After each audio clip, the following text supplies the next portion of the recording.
Hello hi అండి, నమస్తే. నా పేరు వెంకట్. Welcome back. మా ఊరు సోది సుత్తి లేకుండా మంచి మాటలు కొన్ని, నిజాలు మరిన్ని. ఫస్ట్ ఆఫ్ ఆల్ మంచి మాటలకు వెళ్దామండి. మన జీవితంలో కోల్పోయిన వాటిని గురించే ఆలోచిస్తూ కూర్చుంటే ఉన్న వాటిని అన్నింటినీ కూడా కోల్పోవాల్సి వస్తుంది. గుర్తుంచుకోండి. సమయం అనుకూలించినప్పుడు వేచి చూడు. అందరూ నిన్ను వదిలేసి వెళ్తే వెళ్ళిపోని. ఆ తరువాతే అసలైన ప్రపంచాన్ని చూస్తావు. వరుసగా తగులుతున్న బలమైన గాయాలే ఏదో విలువైనది పొందుతావు అనే దానికి సంకేతాలు. గుర్తుంచుకోండి. జీవితం అనేది ఒక సముద్రం. దాన్ని నాన్నతో చూస్తే అందంగా ఉంటుంది, నాన్న లేకుండా చూస్తే లోతుగా ఉంటుంది. కాదంటారా? నువ్వు ఏదో ఒకటి సాధించేదాకా ఈ ప్రపంచం నిన్ను సాధిస్తూనే ఉంటుంది. నీ నమ్మకాన్ని మించి నిన్ను ముందుకు నడిపించే నాయకులు ఎవరూ ఉండరు. కాలే కడుపు, రగిలే గుండెలోంచి పుట్టిన ఆలోచన భయంకరంగా ఉంటుంది. ఎవరి ఊహలకి అందనంత. గుర్తుంచుకోండి. ఎవరైతే వారి వల్ల ఈ ప్రపంచంలో ఏ ఒక్కరూ కూడా బాధపడకూడదు అని ఆలోచిస్తారో వారే అందరి వల్ల బాధపడుతూ ఉంటారు. ఇక్కడ ఎవరి స్వార్థం వాళ్ళది. ఎవరూ కూడా మంచివాళ్ళు కాదు. అవకాశం దొరికితే అందరూ ముంచేవాళ్లే. అలాంటప్పుడు నువ్వు నేను ఎందుకని మంచిగా ఉండాలి? ఒక్కటి మాత్రం గుర్తుపెట్టుకో. లోకం యొక్క తీరుకు తగ్గట్టు నువ్వు నడుచుకోకపోతే నీ తీరుకు తగ్గట్టుగా ఈ లోకం నిన్ను ఊపిరాడనివ్వకుండా ఉక్కిరిపిక్కిరి చేస్తుంది. గుర్తుంచుకో. ఎదురుగా భగవంతుడు ఉన్నా సరే నువ్వు నమ్మిన దానికోసం, అలాగే నిన్ను నమ్మిన వారి కోసం పోరాడుతూ వాళ్లతో జీవించు. ఎట్టి పరిస్థితుల్లోనూ నీ అస్తిత్వాన్ని మాత్రం కోల్పోకు. ఒక్కోసారి మన మీద మనమే పూర్తి నమ్మకాన్ని కోల్పోతూ ఉంటాం, అవునా? దానికి కారణం ఆ సమయంలో మన చుట్టూ ఉండే పరిస్థితులు కావచ్చు, లేదా ఇంకేమైనా కారణాలు కావచ్చు. కానీ అప్పుడు కూడా నువ్వు చేరాలనుకున్న గమ్యం కోసం ఆగకుండా ముందుకు వెళ్తావు చూడు, అదే నీ విజయం. మనం ప్రేమించే వారికి నిజంగా మనపై ప్రేమ ఉంటే మనతో ఎన్ని సమస్యలు ఉన్నా, ఎన్ని గొడవలు జరిగినా మనల్ని వదిలేసి అయితే వెళ్ళలేరు కూడా. ఎందుకంటే వాళ్ళకి వాళ్ళ గర్వం కంటే, పంతం కంటే కూడా మనతో బంధం ముఖ్యం కాబట్టి. అలాంటి వారు మీ జీవితంలో ఉంటే ఎప్పటికీ వదులుకోకండి.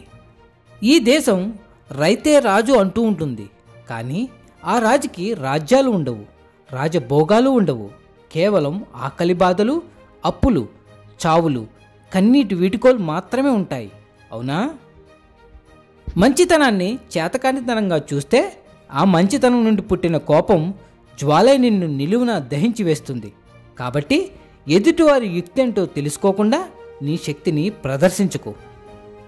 మనిషికి మనిషికి మధ్య ఉండాల్సినవి ప్రేమ, అనురాగాలు, ఆప్యాయతలు అంటూ ఉంటారు. కానీ అదేంటో కొందరు అవసరం ఉన్నప్పుడు మాత్రమే మనల్ని పలకరిస్తూ ఉంటారు. అవసరం తీరాక అసలు మనం ఎవరో తెలియనట్లుగా, మనం పరిచయమే లేనట్లుగా ప్రవర్తిస్తూ ఉంటారు, అవునా? జీవితంలో అలాంటి వారిని దగ్గరకు కూడా రానివ్వకండి.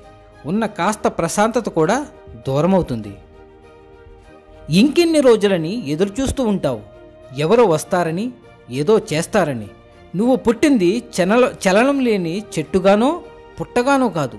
నీలో ఆలోచించగల శక్తి ఉంది, ప్రశ్నించే ధైర్యము ఉంది. ప్రశ్నించి చూడు, ఓ యుద్ధమే మొదలవుతుంది. కంటికి నచ్చినవన్నీ ఇష్టాలనుకుంటే, ఆ ఇష్టాల కోసం తప్పులు చేస్తే ఏదో ఒకరోజు నిన్ను నువ్వే అసహించుకునే రోజు వస్తుంది. ఆ రోజు నీ కనులలో కన్నీరు వరదై పొంగి నీ మనసులోని బాధ గుణపాఠమై కూర్చుంటుంది. అర్థమైందనుకుంటా. ఏంటి, సంబంధమే లేని ఓ వ్యక్తి దగ్గర నుంచి ప్రేమ, ఆప్యాయత, అనురాగం లాంటివి ఆశిస్తున్నావా? అసలు నీ రక్త సంబంధికులే డబ్బో ఉద్యోగమో ఉంటేనే ఉంటారు కదా. అలాంటిది సంబంధమే లేని ఓ వ్యక్తి దగ్గర నుంచి ప్రేమని ఆశించటం నీ పిచ్చితనం కాదంటావా? ఒక్కసారి నువ్వే ఆలోచించు, నీకే అర్థమవుతుంది. రాముడి ప్రేమకి, రావణాసురుడి అహంకారానికి మధ్య జరిగిన యుద్ధమే రామాయణం. అన్నదమ్ముల అస్తిత్వానికి, స్త్రీ యొక్క శపథానికి మధ్య జరిగిన యుద్ధమే కురుక్షేత్రం. ఇక్కడ తప్పు మనుషులది కాదు, వారి యొక్క భావోద్వేగాలది. వాటిని నియంత్రించుకునే శక్తి మనిషికి లేనప్పుడు ఫలితం వినాశనమే. గుర్తుంచుకోండి. మనమంటే ఇష్టం లేని వారితో మనం ఎంత మాట్లాడాలని ప్రయత్నించినా ఎంత దగ్గరవ్వాలని చూసినా వాళ్ళు ఏదో ఒక వంకతో దూరం పెడుతూనే ఉంటారు. మనమే అర్థం చేసుకుని దూరం అవడం మంచిది కాదంటారా? మన మనసుకు నచ్చిన వారు మనతో ఉండి ఎప్పటికీ మన మనసుని అర్థం చేసుకోకపోతే ఆ బాధను ఎవరికి చెప్పుకోవాలో తెలియక మనం పడే బాధ ఎలా ఉంటుంది అంటే మరణం కంటే కూడా దారుణంగా ఉంటుంది. అవునా? గాయం చేసిన గతం కోసం ఆలోచిస్తూ ఇంకా ఎన్ని రోజులని అలానే కూర్చుంటావు? ఆ గాయాన్ని మాన్పే కాలం ఉందని ఎందుకు మర్చిపోతున్నావు? మరి నువ్వే అలా అయిపోతుంటే ఇక నీ మనసుకి ఎప్పుడు సర్ది చెప్పుకుంటావు? నిన్నే నమ్ముకొని నీకోసం బ్రతికేవారు ఉన్నారని మర్చిపోకు. ఎవరో ఏదో అన్నారని నిన్ను నువ్వు ఎప్పటికీ తక్కువ చేసుకోకు. నీకంటూ ఒక జీవితం ఉందని ఎప్పటికీ మర్చిపోకు. ధైర్యంగా ఉండు, అంతా మంచి జరుగుతుంది. ఇక నిజానికి వెళ్దామండి. సక్సెస్ అది మనం చెప్పుకుంటే డప్పు అవుద్ది. అదే వేరే వాళ్ళు చెప్తే మనకి గొప్ప అవుద్ది. ఉదాహరణకి రవితేజ గారి సక్సెస్ అండ్ అత్తారింటికి దారిలో బద్దం భాస్కర్ గారి సక్సెస్. వీళ్ళిద్దరి గురించి చూసుకుంటే రవితేజ గారి గురించి మాట్లాడుకున్నప్పుడు గొప్పగా అనిపిస్తుంది. అలాగే బద్దం గారి గురించి మాట్లాడుకున్నప్పుడు నవ్వొస్తుంది. మా బకెట్ రాణి అయితే బద్దం గారి తాలూకా. మా బకెట్ రాణి గురించి చెప్పాలంటే చాలా మంచితనంతో ప్రపంచానికి నీతులు చెప్తుంది, కానీ పాటించదు. ఎలా అంటే కలిసుంటే కలుసు సుఖం అంటారు, కనీసం ఇంట్లో వాళ్ళకి కనీస గౌరవం ఇవ్వరు. గొడవలు ఎందుకు, ఉండేది కొన్నాళ్ళేగా అంటుంటారు. పెద్ద చిన్న లేకుండా గయ్యాలిలా మీదపడి రంకిలిస్తూ ఉంటారు.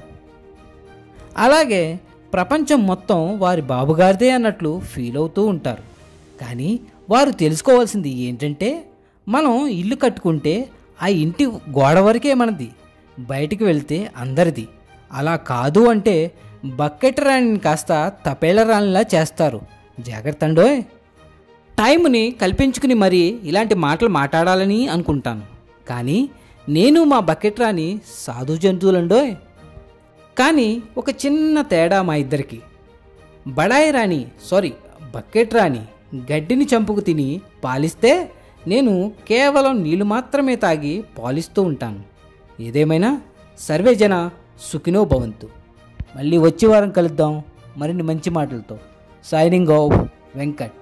Thank you.